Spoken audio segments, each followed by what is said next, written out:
parce qu'on le fait en distanciel que je dois aller plus vite. Il faut absolument que vous ayez le temps de tout noter, sinon ça n'a pas d'intérêt. Donc on disait que dans cette deuxième strophe, le poète cherche à revenir vers le monde réel.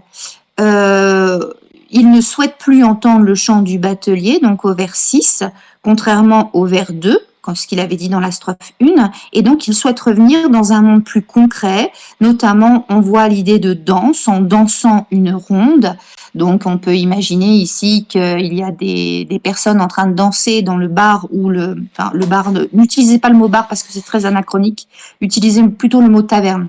Anachronique, ça veut dire que en 1912, on n'utilisait pas le terme bar, on disait plutôt taverne.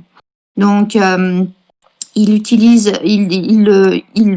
un impératif, chanter plus haut en dansant, et donc ça montre bien la volonté de revenir dans un monde réel, dans un monde rassurant. Effectivement, la danse, et surtout avec l'idée de ronde, a un côté ici qui est très rassurant. Donc, que je n'entende plus le chant du batelier. Remarquez le parallèle, en fait, qui existe entre la strophe 1 et la strophe 2. On retrouve exactement la même mise en forme. Le vers 6 fait écho au vers 2 et le vers 7 et 8 font écho au vers 3 et 4. Et donc, dans le vers 7, et mettez près de moi toutes les filles blondes. Et donc, là encore, on a un impératif avec mettez. Et donc, il ordonne, il exige que toutes les filles blondes, qui sont probablement les filles de la taverne, dansent avec lui et soient près de lui, parce que ces filles sont rassurantes. D'accord ? Donc, ce qu'on peut dire encore, c'est que près de moi, on a un pronom personnel qui fait écho à la première personne du singulier, moi, ce qui confirme bien le côté lyrique du poème, puisqu'on a un poète qui s'exprime à la première personne du singulier. Toutes les filles blondes, l'adjectif blonde, alors ça fait partie des choses que vous devez toujours repérer en fait dans les analyses linéaires. Le blond, c'est rassurant. Les chères têtes blondes, c'est les enfants qui ont des cheveux blonds, et ces enfants, c'est la pureté, c'est la gentillesse. Donc les filles blondes sont des filles rassurantes par rapport aux femmes aux cheveux verts de la première strophe. Donc elles ont un côté vraiment rassurant.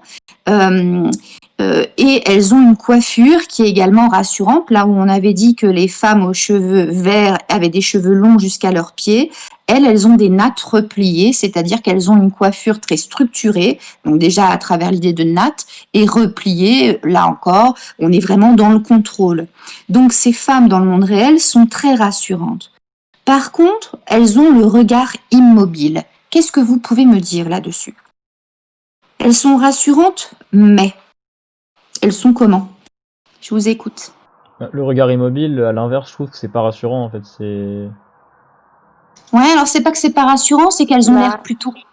On a l'impression qu'elles sont pas vivantes, en fait. Ouais, c'est ça, voilà. Oui. Que c'est une image qui se fait lui-même de son imagination, mais que c'est pas du tout réel, qu'elles n'existent pas. Ouais, c'est vrai. Donc on a un côté. Alors, je pense que dans le poème, ces filles blondes existent. Il les transforme un petit peu, mais effectivement, on voit qu'il est en train de transformer le monde réel. Il est en train, il dit qu'il veut revenir au monde réel, mais ce monde réel a un côté malgré tout un peu mort, un peu vide, à travers le regard immobile. Et puis finalement, c'est un monde qui est pas si réel que ça. Donc on voit que la poésie finalement a tendance à transformer le monde réel et le monde concret. Et donc c'est ça qu'il faut retenir dans cette strophe. Dans la deuxième strophe, le poète souhaite revenir vers un monde concret, un monde plus réel, le monde de la taverne, où des gens sont autour de lui et dansent. Excusez-moi, il y a mon chien qui a envie que je joue avec lui. Les aléas du direct, ouais, c'est génial.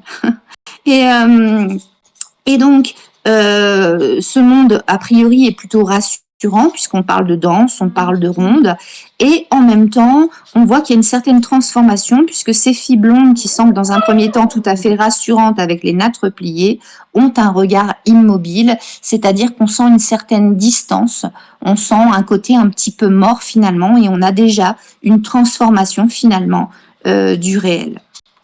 Bien, on passe ensuite à la troisième strophe. Le Rhin est ivre où les vignes se mirent, tout l'or des nuits tombe en tremblant si Excusez-moi, reflété. madame. Oui, je t'en Mario, prie. il vous entend plus. Donc, du coup, depuis tout à l'heure, il dit que on est en train de dire qui te revient à Mario, il vous entend plus. Mario nous entend plus. Et les autres, Oui. est-ce que vous m'entendez ou est-ce qu'il y a que Mario Non, qui mais m'entend pas? Mario nous entend maintenant, c'est bon. Ah, c'est bon. Ok. C'est bon. Ok, super. Le pauvre Mario, lui, il doit être à Saint-Jean et du coup, là, Saint-Jean, la connexion, Non, je suis chez moi. c'est chez toi. Ah bah non, Ouais, tout ouais. va bien. Alors, j'ai cru que tu étais à Saint-Jean.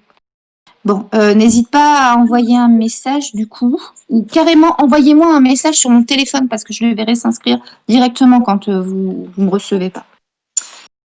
Donc, on reprend cette strophe numéro 3 qui commence avec au vers 9, le Rhin est ivre où les vignes se mirent. Qu'est-ce que vous pouvez me dire de cette répétition du Rhin? Comment est-ce que vous l'interprétez?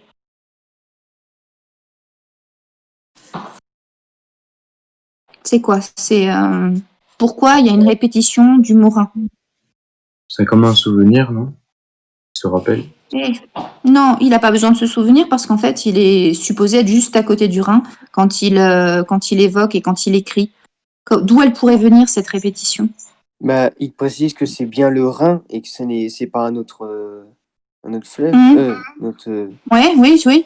Non, c'est pas ça pourrait être ça, mais là dans le contexte, c'est pas ça. Qu'est-ce qui est en train de se passer? Rappelez-vous, qu'est-ce qu'il est en train de faire ce poète? Bah, il est ivre. En fait, il dit Bien le Rhin sûr. est ivre, donc c'est lui. Bien sûr. Il dit le Rhin est ivre. Évidemment que on pourrait parler de personnification ici. Or, on sait bien que c'est pas le Rhin qui est ivre. Ici, celui qui est ivre, c'est bien le poète. D'accord? Donc, on a un transfert des émotions, enfin, du ressenti du poète sur le fleuve. Et puis, cette répétition, le Rhin, on se doute bien que c'est parce que finalement, le poète est ivre et qu'il commence à bafouiller et à répéter. Donc, le Rhin est ivre où les vignes se mirent. Et donc là, on s'aperçoit qu'il y a une sorte de transformation dans cette troisième strophe. Je crois qu'on en avait déjà parlé quand on avait présenté le poème de façon générale. On a une transformation du réel, c'est-à-dire que dans cette troisième strophe, on a un monde qui est réel, le Rhin, mais finalement, lui va se retrouver transformé grâce à l'imaginaire du poète et puis aussi grâce à l'alcool. Le Rhin est ivre où les vignes se mirent. Qu'est-ce que ça veut dire, se mirer? C'est un verbe assez rare, mais qui veut dire quoi? Se regarder. Oui, c'est ça. S'admirer plutôt. Oui, c'est ça, c'est les vignes se regardent, s'admirent d'une certaine façon. Donc là encore, on a une sorte de personnification ici. Les vignes se mirent. Qu'est-ce que ça veut dire en fait? Est-ce que les vignes sont vraiment en train de se regarder dans le Rhin? Qu'est-ce qui se passe? C'est le poète qui se regarde. Là, non, c'est pas le poète qui se regarde. Il y a vraiment quelque chose qui se passe avec les vignes. Essayez de regarder l'image que je vous ai donnée, que je vous ai mise en dessous du poème. Qu'est-ce qui se passe finalement? Ces vignes, qu'est-ce qu'elles font? Avec le reflet de l'eau? Exactement, elles sont en train de se refléter finalement dans le Rhin. C'est-à-dire que ici, on a tout le champ lexical de la boisson à travers le vin, ivre, vigne. Et ce champ lexical de la boisson semble donc à travers les vignes tomber lui aussi dans l'eau du Rhin. Et donc, il y a comme une absorption, c'est comme si tout l'ensemble du paysage finalement était ivre ici, comme le poète l'est, c'est-à-dire qu'on a une sorte de contagion du paysage qui devient lui aussi finalement aussi ivre que le poète. Évidemment, c'est ce que le poète voit à travers ses yeux. Donc tout l'or des nuits tombe en tremblant s'y refléter. C'est quoi l'or des nuits, à votre avis? Étoiles. Oui, c'est ça, c'est une métaphore pour parler des étoiles. Est-ce qu'Apollinaire est le premier à employer cette métaphore-là, à votre avis? Non, je vous aide. Non, il n'est pas le premier. C'est une métaphore qui est extrêmement classique. Quand on dit l'or des nuits, on parle bien des étoiles et c'est vraiment une métaphore classique. Donc là, on a un poète qui utilise une métaphore extrêmement classique. Tout l'or des nuits tombe en tremblant s'y refléter. Mais le vers en lui-même est travaillé notamment avec le en tremblant s'y refléter, où là, on a une construction finalement syntaxique qui est un petit peu plus compliquée. Donc, on a un poète qui utilise des images classiques à travers l'or des nuits et qui utilise les mots et utilise une formule un petit peu plus compliquée pour la présenter. Donc, ça veut dire tout simplement que les étoiles sont encore en train de tomber et que tout semble être complètement absorbé par le Rhin, comme les vignes avant elles. La voix chante toujours à en râle mourir. Donc la voix, là encore, ça fait écho à la chanson du batelier. Donc la voix chante toujours. On a l'impression finalement que c'est un constat assez négatif, que ce poète, il en a un petit peu marre d'entendre cette voix qui chante. Il n'arrive pas à éteindre cette voix. C'est là où on perçoit bien qu'il y a dans cette strophe le mélange entre le monde surnaturel, écouter la chanson du batelier, la chanson lente, et le monde réel, puisque finalement, cette voix a contaminé le monde réel et il n'arrive pas à l'enlever. À en râle mourir, qu'est-ce que c'est qu'un râle? Le râle, qu'est-ce que c'est? Personne ne sait ça? C'est un bruit qu'on fait et grave. Enfin, c'est. Ouais, et qu'on fait à quel moment en général? Quand on Le va râle. mourir. Oui, c'est au moment de mourir. Donc en fait, le râle, en fait, c'est le dernier son qu'on émet et c'est souvent un son extrêmement grave. Et donc là, quand il dit râle mourir, on a un effet de redondance puisque on a déjà l'idée de mourir dans le mot râle. Donc on a un mot qu'il crée puisque ce mot n'existe pas. À en râle mourir, il a mis lui-même un trait d'union entre râle et mourir. Et là, on a un mot que Apollinaire a créé sur une sorte de figure de style redondante, puisque à travers les deux mots, il y a l'idée de mourir. Donc, la voix chante toujours à en râle mourir. Donc là, pour le coup, on a quelque chose d'assez négatif. On a un tableau finalement assez sombre, qui est modulé un petit peu avec le dernier vers, enfin, de la strophe. C'est fait aux cheveux verts qui incantent l'été. Donc, ça fait écho à quoi, ça, c'est fait aux cheveux verts qu'on a déjà découvert avant? Bah, il retourne dans l'imaginaire. Oui, effectivement, il retourne dans l'imaginaire avec les femmes qui tordent leurs cheveux verts. Donc, on retrouve en fait ces femmes aux cheveux verts du monde imaginaire. Mais est-ce qu'elles ont l'air aussi inquiétantes finalement que dans la première strophe? Bah, comme Alors il a parlé des femmes blondes avant, en fait, on les associe un petit peu, en fait. On dit que comme, Ouais. comme il est sous, il parle en fait des femmes blondes, mais on ne sait pas trop, en fait. Oui, on a l'impression qu'il mélange en fait les femmes aux cheveux verts qui sont violentes de la première strophe avec les filles blondes qui ont l'air beaucoup plus douces mais qui ont l'air un petit peu vides.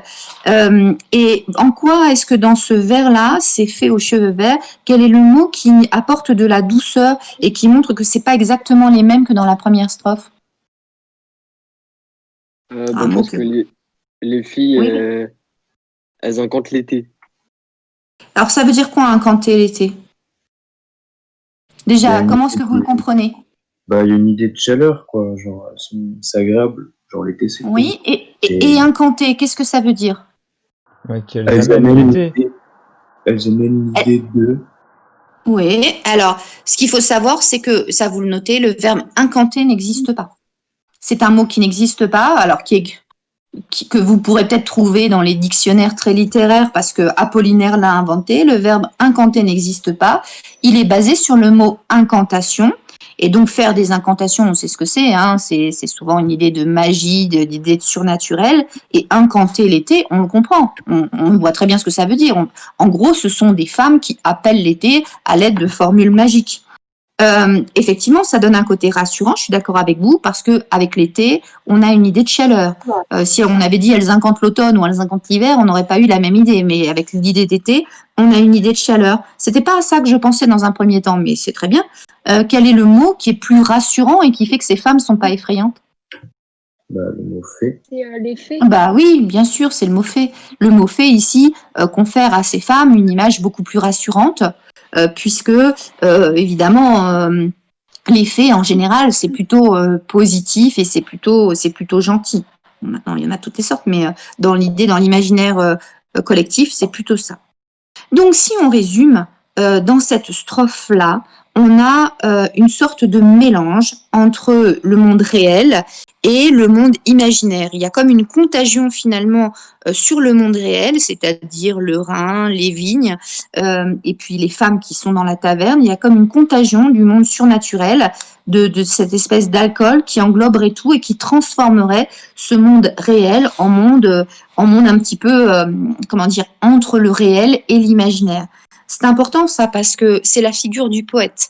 Depuis Baudelaire, le poète, c'est celui qui se situe entre le monde réel, donc le monde normal, et le monde des dieux. C'est celui qui est à la frontière. Là, Apollinaire reprend cette idée-là.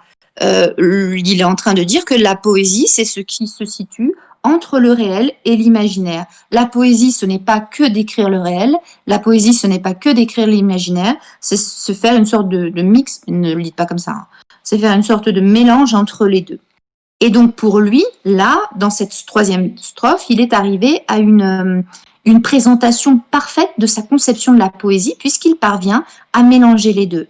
Ce qui est intéressant dans cette dernière strophe, c'est qu'on a des images qui sont extrêmement classiques, notamment quand il parle de l'or des nuits, qui est une métaphore classique pour présenter les étoiles, et on a également des mots qu'il a inventés, qui montrent sa conception de la poésie, comme râle-mourir ou le verbe incanter, qui est un mot qui n'existe pas.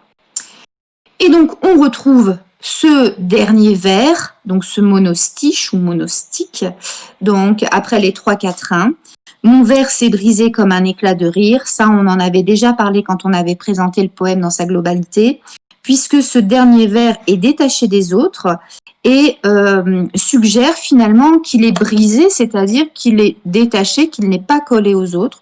On avait dit que c'était pour faire écho notamment à un sonnet élisabétain. Le sonnet élisabétain a une forme très particulière qui ressemble à ça. Rappelez-vous, le sonnet, au départ, c'est 2 quatrains et 1 6-1, c'est-à-dire une strophe de 6 vers. Vous, le sonnet, vous le connaissez sous forme 2 quatrains et 2 tercets. Mais au départ, c'est bien 1 6-1. Donc là, il va nous manquer un vers, et mon vers s'est brisé. Le poète, ici, va jouer sur le côté, sur l'homophonie. Vous savez tous écrire homophonie? Ça vient d'homophone, H-O-M-O-P-H-I-E. Attendez, je me demande si je l'ai bien écrit. Homophonie, H-O-M-O-P-H, O-N-I-E. Oui, voilà, il m'en manquait un peu. Donc, sur l'homophonie du mot vers, puisque là, il est en train de parler de son verre de vin qui s'est brisé comme un éclat de rire. Donc, évidemment, c'est parce qu'il est heureux, c'est parce qu'il est joyeux. Il a réussi à faire son poème et comme il est bien alcoolisé déjà, son verre a explosé et donc ça le fait rire. Il y a un lien entre l'éclat des morceaux de verre qu'il doit retrouver sur le sol et le jeu éclat de rire. Donc, il y a un jeu de mots entre les deux. Mais il y a également l'idée que mon verre, V-E-R-S, parce qu'à l'oreille c'est la même chose, mon verre s'est brisé comme un éclat de rire.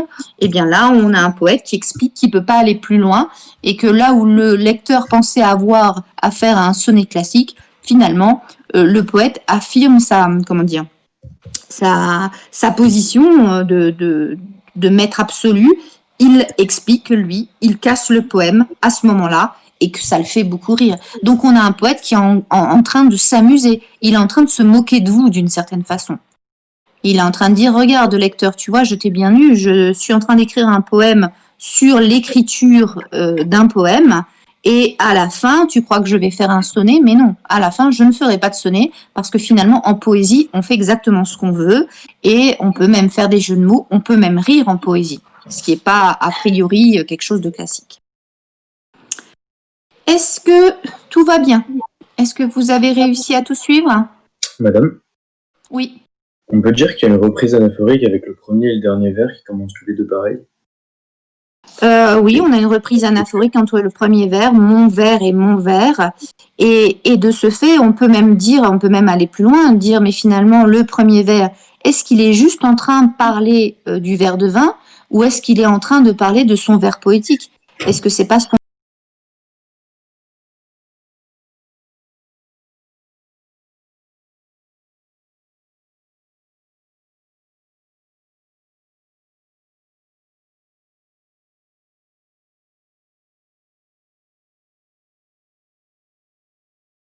découpe des mouvements, je crois qu'on l'avait déjà dit.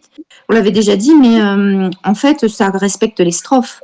On a la première strophe qui est l'appel du surnaturel pour la création poétique. Donc ça, c'est le premier mouvement, du vers 1 au vers 4. On a le deuxième mouvement du vers 5 au vers 8, qui est en fait une volonté de retour au réel. Et on a le dernier vers, donc du vers 9 au vers, la dernière strophe, pardon, du vers 9 au vers 12, dernier mouvement, qui est finalement la conception poétique d'Apollinaire, c'est-à-dire un mélange du réel et de l'imaginaire. Et puis, à la fin, on est bien obligé d'en parler parce qu'il ne rentre pas dans les mouvements précédents. On a le vers unique qui constitue à lui-même un mouvement qui est sur l'amusement du poète, finalement, à prendre plaisir à écrire de la poésie et puis aussi, d'une certaine façon, un peu à interpeller son lecteur. Est-ce que c'est bon pour vous? Est-ce que vous pouvez répéter les mouvements, s'il vous plaît, parce que j'ai été déconnecté un moment. Oui, pas de souci. Merci. Donc, du vers 1 au vers 4, premier mouvement, c'est l'appel au surnaturel afin de pouvoir écrire un poème. Du vers 5 au vers 8, c'est plutôt un retour vers le monde. Alors, il faut que vous changiez les nominations. Hein. Ne dites pas tout ça, parce que si vous arrivez le jour du bac avec exactement la même détermination, vous allez vous faire massacrer. Donc, dans la deuxième strophe, c'est un retour au réel, une volonté de retour au réel pour écrire une poésie concrète. La troisième strophe, c'est un mélange entre réel et surnaturel à l'image de la poésie d'Apollinaire. Et le dernier vers, finalement, c'est donc le dernier mouvement, ce vers 13, c'est l'amusement du poète dans sa composition et face à son lecteur.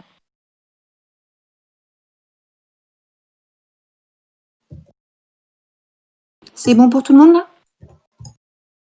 Parfait. Bon, très bien. Alors, vous êtes combien? 1, 2, 3. Je prends une capture d'écran, là, pour vérifier tous ceux qui sont là. Et comme ça, je ferai un retour à Monsieur Vivion. Donc voilà, si jamais vous savez qu'il y a des élèves qui ont un rendez-vous médical, vous leur demandez de me prévenir. Voilà. Donc, bah voilà, cette analyse linéaire est terminée. On a fait 9 analyses linéaires. Bon, je vous redis, hein, on n'arrivera pas à 24. Mon objectif, c'est d'arriver à 20. Là, vous voyez qu'on va un petit peu plus vite. Sur la pièce de Jean-Luc Lagarce, les analyses linéaires seront plus faciles parce que vous allez mieux comprendre et on va pouvoir également aller plus vite.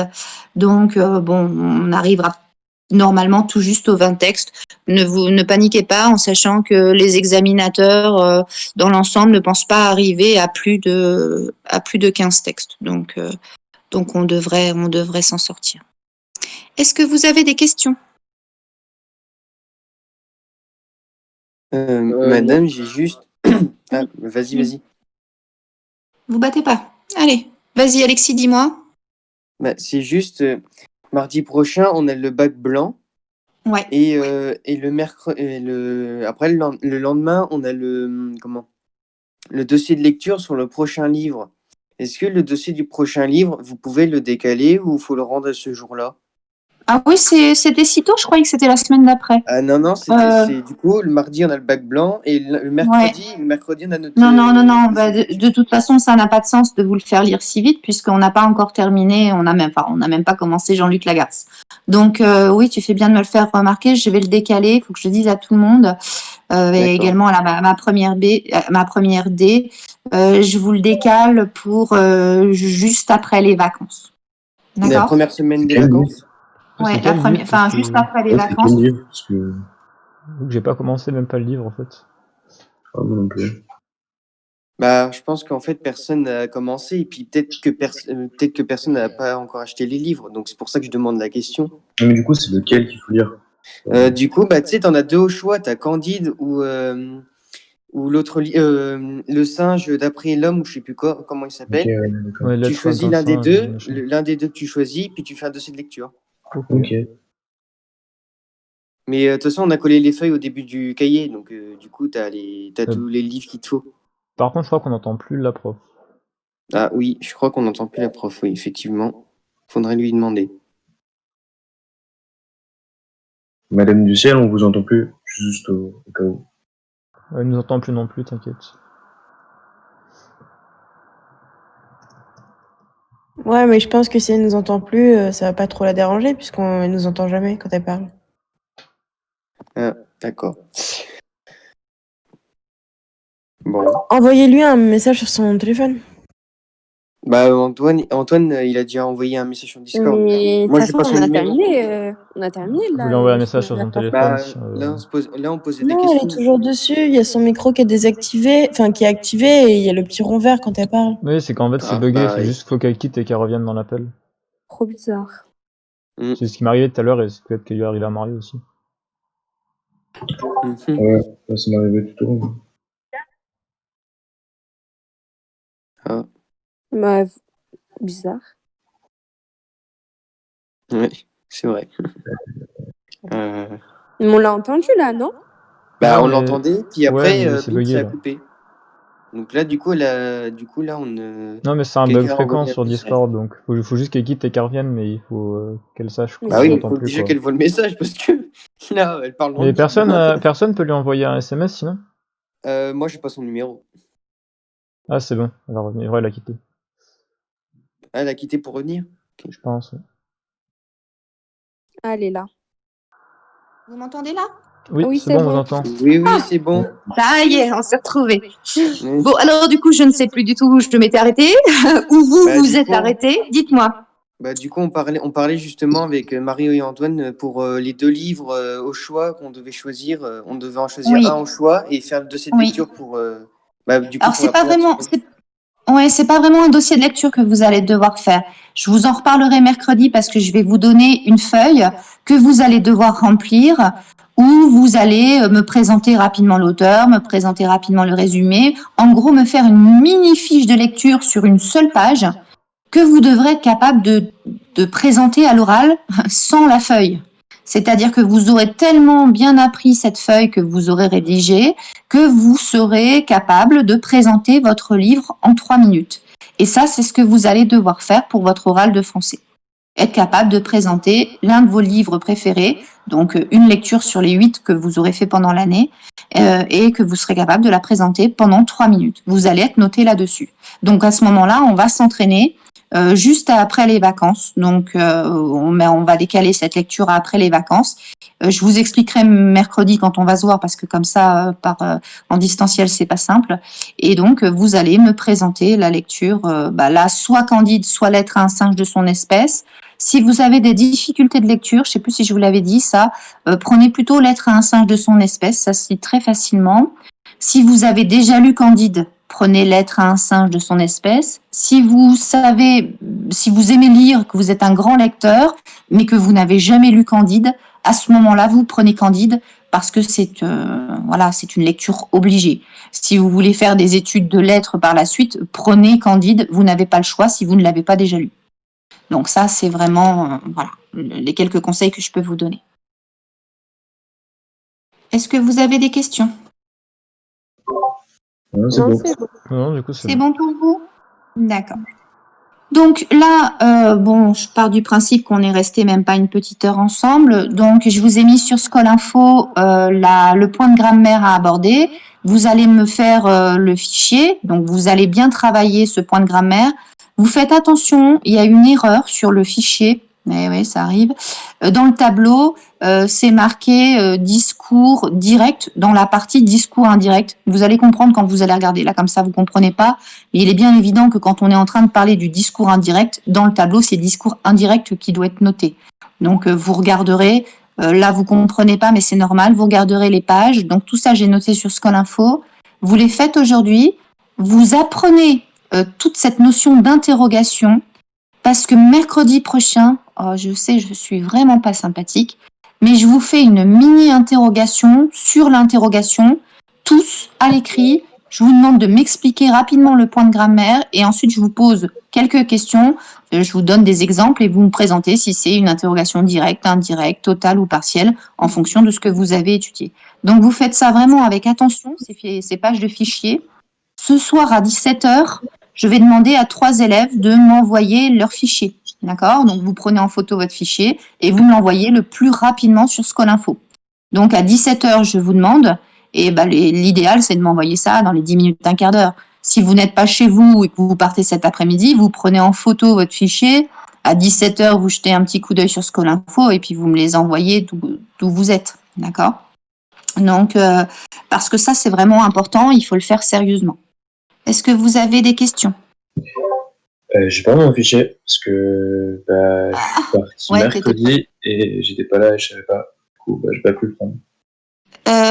Est-ce que tu peux demander à ton binôme de t'envoyer les pages en photo de ton fichier, puis du coup, tu les fais de ton côté. Ok. Voilà. D'accord. Et puis donc du coup, vous n'oubliez pas pour mercredi prochain, on commencera le cours en 10 minutes. Je vous demande d'écrire rapidement, mais ce sera noté sur 10 points, ce sera pas sur 20, ce sera juste un retour pour vérifier que vous avez bien appris, puisque ce point-là, ce point de grammaire, il est essentiel, il fait partie des 3 points possibles sur lesquels on peut vous interroger. Donc c'est capital de bien savoir tout ça. C'est bon? Comme on se revoit pas normalement avant votre DS de 4 heures, si vous avez des questions, vous n'hésitez pas à m'envoyer un petit message. Peut-être de préférence sur mon téléphone, parce que Skolinfo, j'essaie de me limiter, sinon je serai tout le temps connectée à ça et je reçois plein de messages. En général, j'y vais le matin et en fin d'après-midi. Donc, si jamais vous avez une question à 2 heures de l'après-midi qui demande une réponse rapide, vous m'envoyez directement votre question sur mon portable. Comme ça, je pourrai vous répondre plus facilement. D'accord?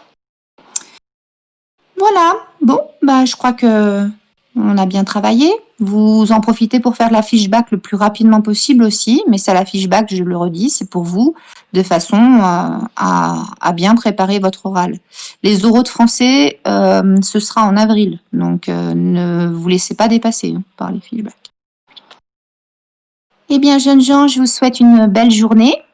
Voilà, travaillez un petit peu votre français, mais aérez-vous aussi. Merci. Merci. Merci. Au revoir du Merci. coup. Au revoir, à bientôt. Au revoir. À la Au semaine revoir. prochaine. Au revoir. Au Au revoir. revoir. Alexis, t'as enregistré le cours du coup ou pas? Ouais, j'ai tout. J'ai Ok, les super. 2. Du coup, je vais tout vous envoyer sur Snap. Ou mets ça sur le Discord d'Observe, sur Discussion Cours. Ok, je vous envoie les 2. Ok, super.